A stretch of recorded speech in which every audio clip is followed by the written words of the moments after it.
Hello, அனைவருக்கும் வணக்கம். நான் ஃபிசிக்ஸ் டீச்சர் விபி கேஷன். நான் என்னோட இன்றைக்கு எங்களோட ஸ்ரீலங்கா A-level ஃபிசிக்ஸ் பேப்பரை பற்றி கொஞ்சம் கதைக்கிறதுக்கு முன் வந்திருக்கிறேன். என்னென்னு சொன்னால், இப்போ எங்களோட A-level ஃபிசிக்ஸ் ஸ்ரீலங்கா ரிசல்ட்ஸை பார்க்கக்குள்ள ஃபிசிக்ஸில் பாஸ் ரேட் மிகவும் குறைவாக இருக்குது மற்ற பாடங்களோட அப்படிக்குள்ள. மற்றது என்னென்னா, நிறைய பிள்ளைகளுக்கு ஃபிசிக்ஸ் ஒரு கஷ்டமான பாடமாக இருக்குது. ஆகவே இந்த ஃபிசிக்ஸில் நல்ல ரிசல்ட்ஸ் எடுக்கிறதுக்கோ அல்லது பாஸ் பண்ணுறதுக்கோ நாங்கள் வெறுமையான ஹார்ட் ஒர்க் மட்டும் செய்தால் சரி வராது. ஹார்ட் ஒர்க்கோட கொஞ்சம் ஸ்மார்ட் ஒர்க் செய்யணும். ஸ்மார்ட் ஒர்க் என்று நான் மீன் பண்ணுறது என்னென்னு சொன்னால், நாங்கள் இந்த ஃபிசிக்ஸ் பேப்பரை சரியாக செய்கிறதுக்கு சில டெக்னிக்ஸ் இருக்குது, படிக்கிற டெக்னிக்ஸ். இந்த டெக்னிக்ஸ் எல்லா பிள்ளைகளுக்கும் அனைத்து ஆசிரியர்களும் எங்களோட நாட்டில் சொல்லிக் கொடுக்குறதும் இல்லை, பிள்ளைகளுக்கு இதுக்கான விளக்கமும் இல்லை.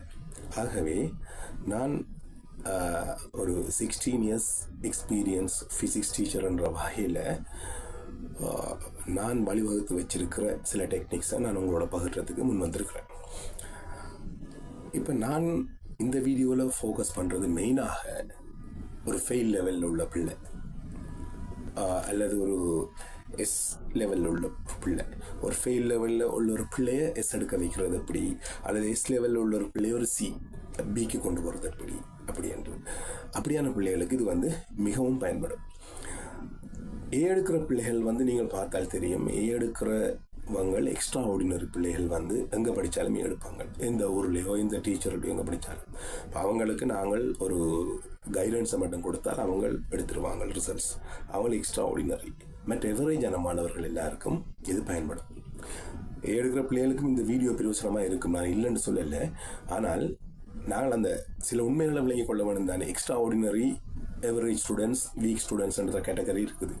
ஓகே, ஆகவே நாங்கள் இந்த ஃபிசிக்ஸ் பேப்பரை பற்றி இப்போ நாங்கள் பார்த்தால் எங்களோட A-level Sri Lanka Tamil medium English medium physics பேப்பரை எடுத்து பார்த்தோம் என்றால் அதில் எங்களுக்கு உண்மையாக 50 MCQ வருது, 4 ஸ்ட்ரக்சர் வருது, 4 essay வருது. இவ்வளவுதான் எங்களோட A-level பேப்பர். இப்போ இது 11 செக்ஷன்ஸ் இப்போ இருக்குது. இந்த 11 செக்ஷனில் இந்த 11 செக்ஷனும் அவ்வளவு கேள்விகளையும் பிரிந்து வந்தாலும் சில செக்ஷன்ஸ் கூட மார்க்ஸை கேரி பண்ணுது. அப்போ நாங்கள் என்னடால் பேப்பரை முதல் ஃபோக்கஸ் பண்ண வேணும். இப்போ பார்த்தால் இப்போ MCQs எடுத்தோம்னு சொன்னால் 50 MCQs 50 MCQவில்